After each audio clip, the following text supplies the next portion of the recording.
Hey, what's going on, everybody? Gerald Alfred here, and I wanted to take a few moments of your time just to tell you a little bit more about myself so you can understand who I am, where I come from, and all of that good stuff. Because a lot of times people like to be online and they like to catfish and portray to be somebody that they're not, or they completely retract from society and hide behind a computer screen. So please allow me these few moments just to give you a little insight about myself.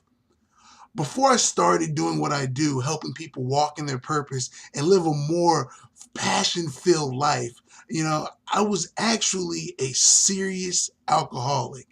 And when I mean serious, guys. Let me give you a quick example.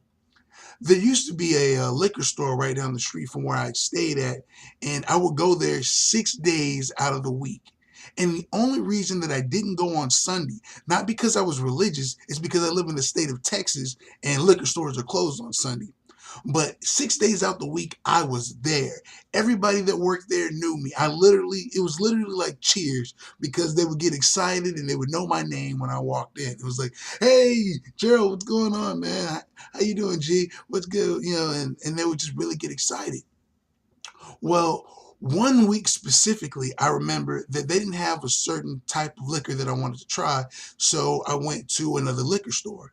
So for that 6 days, I was gone. When I came back the next week, the guy that worked there, Bill, one of the guys that worked there, Bill said, hey, Gerald, man, I was so worried about you. I didn't know if you got into a car accident, if you might have been in jail. Like, I don't know what happened to you. And while he said it jokingly, he was still partially serious because a lot of truth is said in jest. But that's just a quick illustration because I was always there. I literally lived at the liquor store. And the thing about alcohol is it really does something to your mind. This is where I learned an important lesson about the power of your thoughts and the power of how your thinking can affect how you actually live and what goes on in your life. You see, when I was going through my alcoholism and my alcoholic stage, I actually developed a sense of depression because, I was just drunk all the time. I didn't really care about living. I only cared about having money to keep a roof over my head and to get drunk. So I was, just getting drunk and always thinking, man, I don't care whether I live or not. It doesn't really matter to me. It's like, who cares? Who cares? I don't even want to live. And the thing about that is when you start impressing certain thought patterns into your mind will start to search out ways that it can fulfill what you're telling it to fulfill. Anything that you feel, your mind, your heart will put it out there. So, fast forward a couple of weeks into that, I started losing muscle muscle strength in my legs, and what actually happened was I had attracted a disease called Guillain-Barré syndrome, and from August to September of 2012, I had had this. Now, when I decided to finally take action and get myself checked out, it took three doctors that didn't know anything to lead me to the fourth doctor who finally told me what it is that I had. And when the doctor told me, changed my mind and changed my life completely. He said, do you know that you have such a rare disease that only about 1 in a million people ever contract this disease? And that most people die within the first few weeks of contracting this disease. And the rest of them normally die off in the first month or so if they don't get the proper serious help that they need. A lot of people don't because they just, either play it off or doctors don't catch it in time. But when he had told me that, and then he continued to say that he was amazed that I'd actually lived, 2 months and was able to make it in a not die, and he could catch it. He caught it and got me hooked up to an IV, and I was stuck on an IV for about 5 days straight, all day, every day. But anyways, when he told me that, and it just made me think, wow, I caught a rare disease that kills the rare amount of people that get it, but somehow I'm still alive. That completely changed my whole thought pattern because it made me believe that I was actually meant to do something more than I've been doing. I don't know if you've ever had an experience like that to where you feel as though, wow, I'm supposed to be doing a lot more than what I'm doing, because most people in my position would not be where I am. They wouldn't have made it through the things that I made it through. The crazy thing about that is it was something like going to church. Because I don't know if you've ever been to church or been to a church. You'll see people get so excited on a Sunday, but then by Monday they're back to their old ways. Well, that's kind of what happened with me, because I got out of the hospital, I got into my physical therapy, I regained my ability to walk, and you know, I ended up going right back to my old patterns. Why did I do that? I did it because my mind wasn't fully changed. Though I felt that certain passion that I needed to be doing more, I didn't.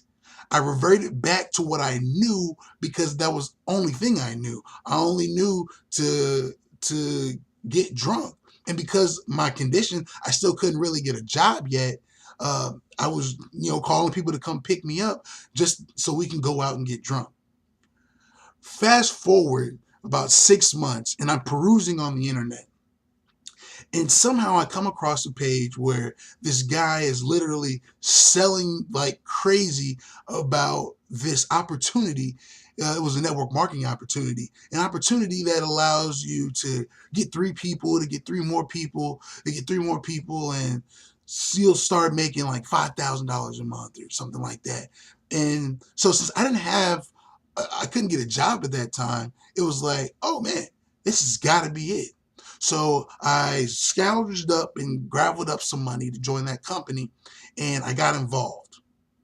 Well, after I did everything that they told me to do, make a list of 50 friends and family members and talk to them, I got turned down by 49 out of the 50, and then the one friend that wanted to join didn't have the money to join, so I pretty much got turned down by all 50.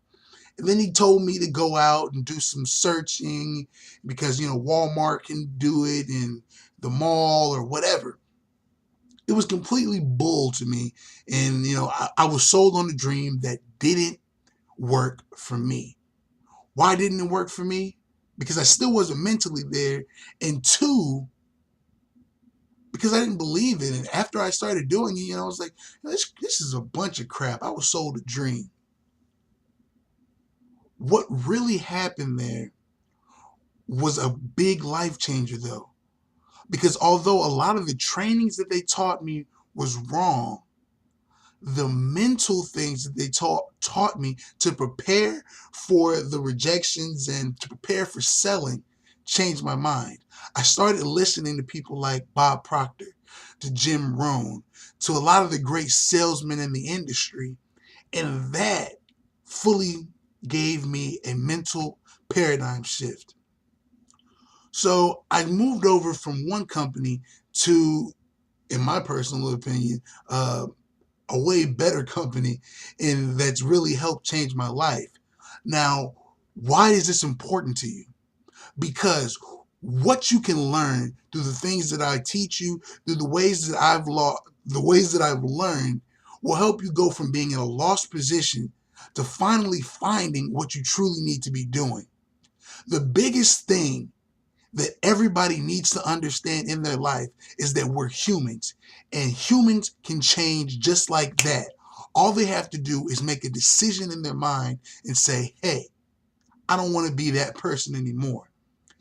That repetitious thought with also being surrounded, whether physically or auditory wise. You can listen to different audios, read different books, listen to audio books, see these things. They start to make a change in your life, and you start to separate what isn't important from what is important. You start to separate, watching TV time with things that'll actually help build your life. Here's an interesting thing that I want you to think about. We all are given 24 hours a day, correct? Well, let's say you work for 8 hours a day, which I'm assuming you do, most people do, and you sleep for 8 hours a day. That's just, a high estimate. Most people don't sleep for 8 hours a day. But 8 plus 8 is 16 all day, every day, like Chili's happy hour. So you have 16 hours that you use for work and sleep. What are you doing with those other 8 hours? For most people are actually doing something that has nothing to do with anything like watching TV. The average American actually watches about 35 hours of TV a week. What does that mean for you? Think about how much your TV is actually worth. And some people will say, "Well, I got a flat screen. It's about $1,000." No, not how much does your TV cost. How much is your TV worth? Your TV is actually worth about $12,000 a year. And why do I say that? Because that's how much time that you invest in that. That's a part-time job that you invest on watching television or doing other non-productive activities, which leads you to being in a position to where you don't even know that you're wasting your time. And that's why you wake up every day and you hate life. You don't want to do anything because you're doing mundane activities like going to a job that you hate. Can I get an amen? How many people out there hate their jobs? If you don't like your jobs right now, I don't want you to celebrate it, but leave a comment down below and tell me, hey, man, my job freaking sucks. And then tell me what you do. Now, fast forward to where I am now, and today I actually get a chance to help thousands of people via the internet start to walk in their purpose and their passion. Because I'm getting excited just thinking about it. Guys, we are so amazing as people, we don't even understand our full capacity. We all have different talents, different things, different abilities that we need to be using as a cohesive, human race. There are things that you do passionately that you have to get paid for, that you would do for free, that you love doing, that could be your actual career choice. People get paid for mundane things. Guys, think about something extremely stupid like the Snuggie. That guy made over $100 million by turning his robe backwards, or some people like to say putting sleeves on a towel. Either way, he made over $100 million with a stupid idea. I know most of you guys that are watching this video have way better ideas, but you get caught up in the matrix. You get caught up in the mundane life activities that you're doing. How would you like to find out how you can start using your passions, things that you already love to do, to start adding more money into your pocket every week, which will in turn excuse me, guys. I'm so excited. I got tongue twisted. But I'm not going to cut the video or nothing to chop it up. I'm a real guy just like you. I want you to see me make mistakes and mess up. That's what happens. But what if I could show you a way where you could start using your passions to start gaining extra income each week, and following a systematic formula, you can replace your full-time income with this part-time income that you're doing, and you can start living your life doing exactly what you want to do instead of what you have to do just to keep a roof over your head. How valuable would that be to your life? If that would bring you some type of value, what I want you to do is click that link right below the video, and it's going to take you to something special. If you really want to get in contact with me immediately, like yesterday, because this is something that resonates with you, what I want you to do is also look below that link. You're going to see there's a link to my personal Facebook. Hit me up on Facebook and say, hey, Gerald, I just saw you on YouTube. I just saw you on the blog. I saw you wherever. And I wanted to get in contact with you because I'm ready to take control of my life. I'm ready to start living the dream. I'm ready to start being the person I was meant to be, not the person that my job has trained me to be, not the person that my wife has trained me to be, not the person that my husband is trained to be. I'm ready to be the person that I was meant to be, that will better my spouse, that will better my kids, that will better the people around me. I'm ready to take back control of my life. Send me that message on Facebook if you're ready. Guys, I just really wanted to give you a quick, hey, this is who I am, because I'm just like you. I may have started from a different different area. Not all of you guys might have been alcoholics or something weird, but I can guarantee you that we've all gone through things that we had to overcome. And we've all gone through things that most people couldn't overcome if they walked a day in the life in our shoes. So check this out. If this video gave you some type of value, you liked hearing about my story, you might have got inspired, give this video a thumbs up for me. Leave a comment down below. I would love to hear some thoughts, anything that you got on your mind, share with me. I just shared with you a piece of me. I love to hear from you. And don't forget to subscribe to my channel. Man, it's been a wonderful few minutes just sharing this experience with you. Once again, guys, my name is Gerald Alfred, and I can't wait to see you guys on the other side with me, living and walking in your purpose. Wishing you joy, happiness, and laughter. I'll see you guys later.